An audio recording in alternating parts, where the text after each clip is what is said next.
Hello, students of class 12 Commerce. Welcome back to your business studies class. In our previous class, we have already finished one unit, that is nature and significance of management.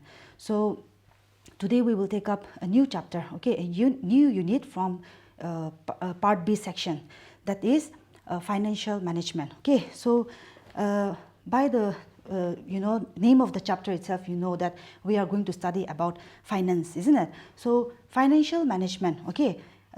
We all know that as a commerce students, isn't it? We have been told that, and we have been explaining that finance is considered to be the lifeblood in business, or finance is considered to be the soul in any business organization, isn't it? So finance is one of the most important element in in a business organization.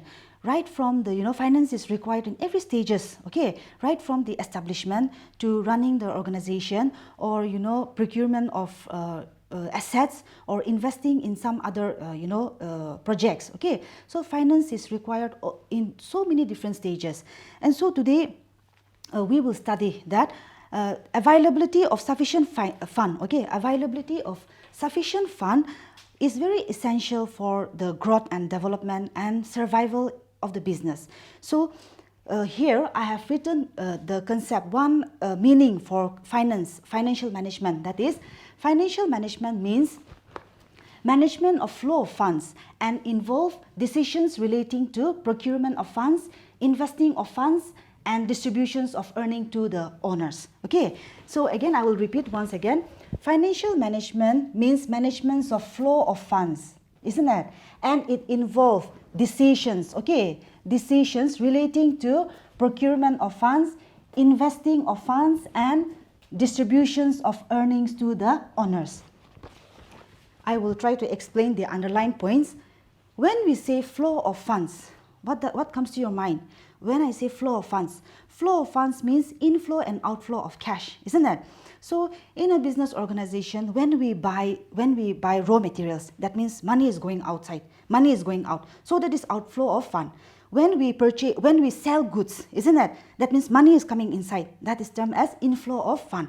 So financial management means management of flow of funds. That means it involves inflow and outflow of cash. That means here we are only going to study about finance, okay, finance. So it means flow of funds and involve decisions.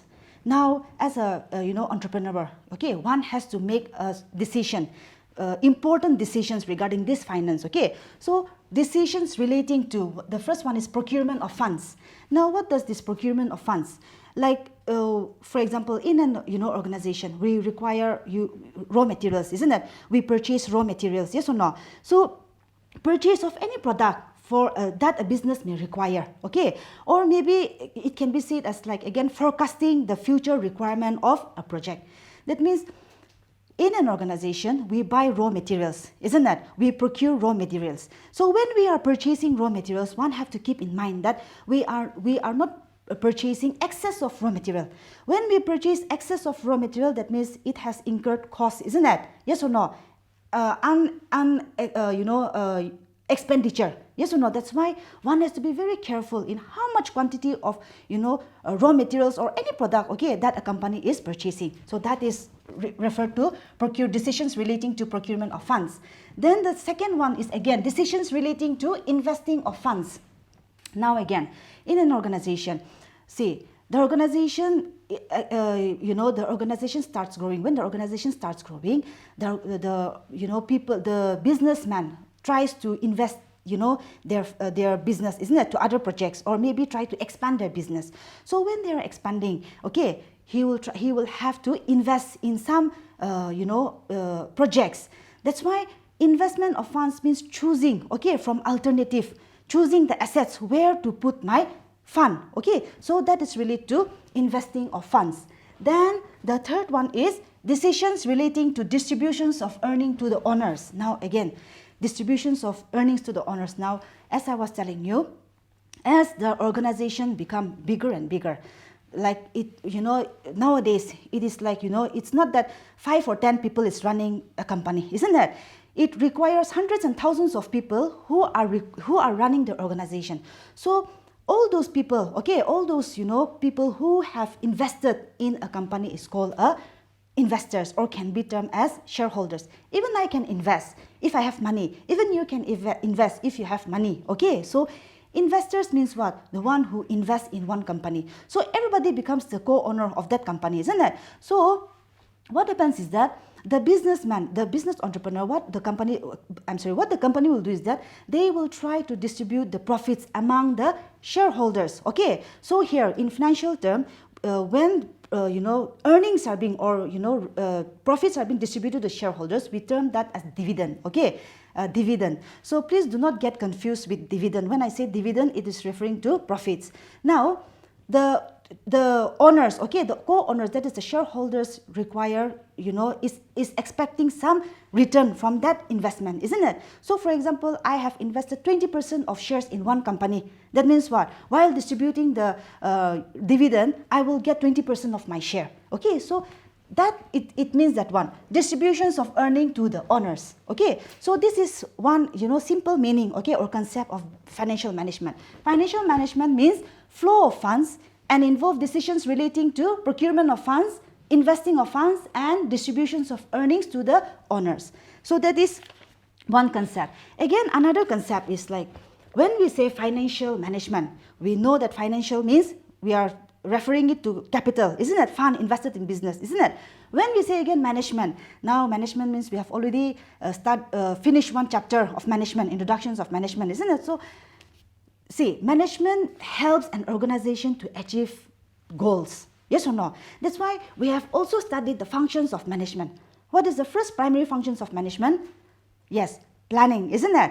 Planning, organizing, staffing, directing, and controlling. Okay, so here, financial management in simple words means planning, organizing, directing, controlling the financial activities of an organization. Now you can see that here staffing is not there, isn't it? Because staffing is related to the employees in an organization. Okay, so here we are specifically dealing with money, isn't it? Finance. That's why staffing is not included here.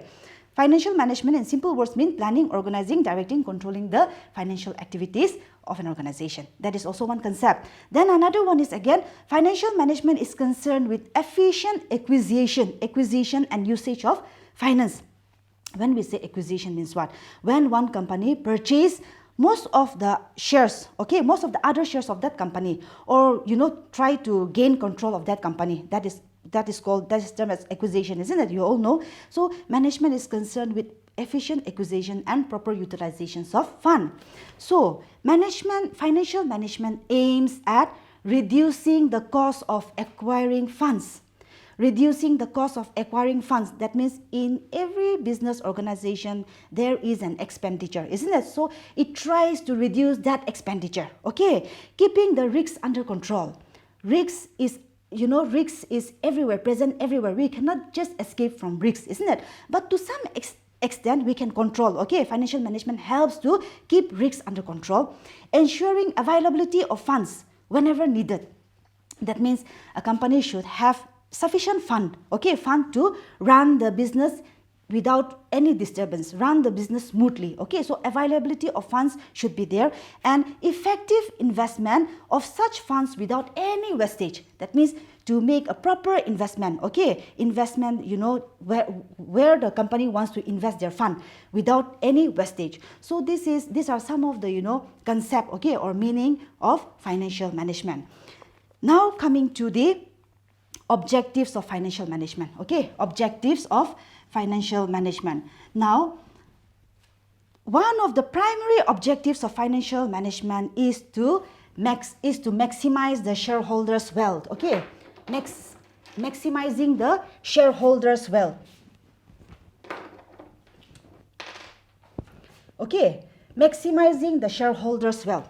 Please remember, one of the primary objectives, okay, one of the main objectives of financial management is to maximize the shareholders' wealth. What does this shareholders' wealth means? Here, shareholders' wealth means what? Increasing the market value of equity shares. That means increasing the value of business. For example, if a business is earning profit, If a business is expanding his business, that means obviously more earning is coming, isn't it? So it increases the value of business. So when the value of business is increasing, automatically the people who have invested in that company, those are called the shareholders, isn't it? The investors will be getting enough return also. I am investing in a business with the purpose of earning something, isn't it? I need some, I want, with that, by investing in that company, I need some return, okay? So one of the most important objectives of financial management is maximizations of shareholders' wealth. So for a company, okay, for any company or any organization to achieve this objective, that means maximizations of shareholders' wealth, a financial management should achieve certain objectives. Okay, specific objectives are there. I'll just try to read the points. The first one is to ensure availability of sufficient funds at reasonable cost. That means what? Management must make sure that there are availability of sufficient fund. That means, see, if I have invested everything, if I put all my money in one project, that means I don't have enough money to run my business, isn't it? That's why financial management ensures that there are sufficient amount of funds at reasonable cost. That is one specific objective. The second one is what? To ensure effective utilizations of fund. Okay, now again this word effective is coming, isn't it? In our previous chapter we studied about effective and efficiency. Now effective utilizations of funds means optimum utilizations of fund. Yes or no? Because fund, 4 M's, we have 4 M's. One M is money, isn't it? So effective utilization of fund. Why we have to utilize this fund effectively? In order to reduce costs. Okay, so that there may be no unnecessary expenditure. In order to reduce costs and maximizing the benefits of using the resources efficiently. So the second one is to ensure effective utilizations of fund. Then the third one is to ensure safety of funds. Now see, the money that I'm investing, isn't it? It should be, it should be safe. That means, am I making a safety investment or not? That is the question. Okay, so when we invest fund, it should create resources, and with that again profit. Okay, with that return. Okay, that means return from investment, the company should be able to again reinvest, okay, in some other project. So ensure safety of fund. Then the last one is what? To ensure avoidance of idling of funds. That means idling means excess of fund. That means in an organization, management should be very careful whether if a company has excess of fund, that means this will land up, okay, or end up in causing unnecessary expenditure. You got it, isn't it? That's why there should not be excess of fund also. At the same time, there should not be shortage of fund also. You got it, isn't it? So sufficient fund should be there to run the business. So these are some of the specific objectives to achieve, maximizations of shareholders' wealth. Now, coming to the second topic, that is financial decision. Financial decision. Now see, as we have already discussed in our meaning, isn't that? Financial management means flow of funds and involve decision. Yes or no? So there are important decisions to be made. Okay, important decisions to be made by all the business organizations. So these decisions, okay, can be broadly classified into, the first one is investment decision, second one is the financing decision, and the third one is the dividend decision. So we will just take up the first one, that is the investment decision. Now when we say this investment decision, okay, investment decision relates to selecting the type of assets in which funds will be invested by the firm.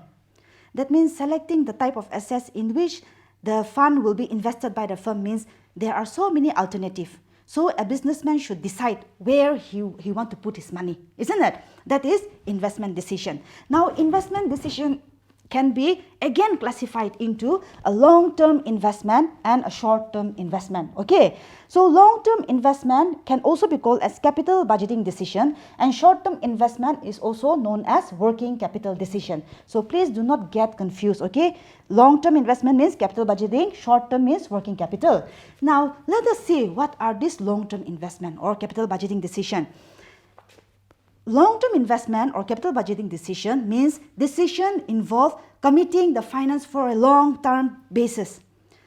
Okay, investment which require a long-term, long-term basis for long-term period. Okay, that means whenever a company has invested in long-term assets or long-term decision, the returning period, the return of investment, okay, the return, that means the money to be generated from that investment requires more than 5 years. It may take even 10 years, 15 years also. That's why it is termed as long-term investment.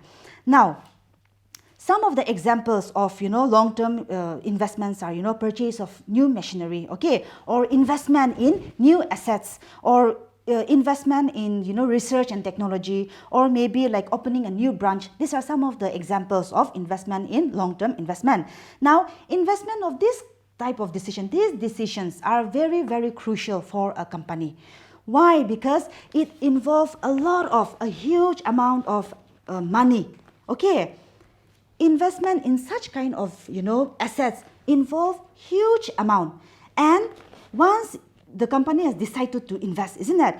It is very difficult for a company to reverse that decision, because it will again cost them very high. Okay, so once you have made the decision, whether you want to want or not, you have to continue. You got it, isn't it? So investment in such kind of decisions are very risky. At the same time, it can yield high profit also. So we all know that where there is high risk, there is high return, isn't it? So long-term investment decision means decisions investing for long-term period. Coming to the short-term investment, that is the working capital decision. Now, when we say short-term investment decision, that means investing in some short-term assets, isn't it? For example, like your short-term assets are cash in hand, cash at bank. All those are your short-term assets, isn't it? Inventories, okay, bills, receivables. All those are short-term assets. Now, what happens is that the company has to invest in some securities, short-term securities. For example, the company has invested in one security, okay, or one investment, and the rate of the period maybe for 6 months, or maybe for 1 month or 1 year, isn't it? So the return to the money conversion from that assets, okay, that investment is very quickly. Okay, so working capital investment means what? Working capital means company should have working money in his hand to run the business operation. Okay, so these are all deal with having adequate amount. That is, it should neither be more, okay, money should be neither more or neither less. So this is about long-term investment and short-term investment. Now coming to the factors affecting the capital budgeting. Now there are different factors, okay, 3 important factors. Now the first one is cash flow of the project. Now we know that when we say cash flow means inflow and outflow of cash, isn't it? So in cash flow, for example, if you have made an investment, that means you have invested money, isn't it? So in that case, outflow of money is taking place.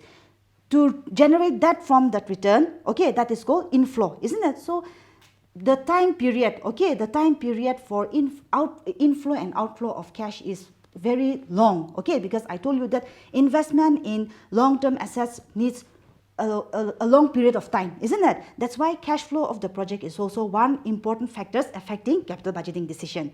Second one is the rate of return, okay. Rate of return means what? For example, every proposal is analyzed in the light of the rate of return. For example, the company will choose which will give the highest return, isn't it? So the company will choose from among the alternatives to choose the highest rate of return. Okay, so rate of return is also another point.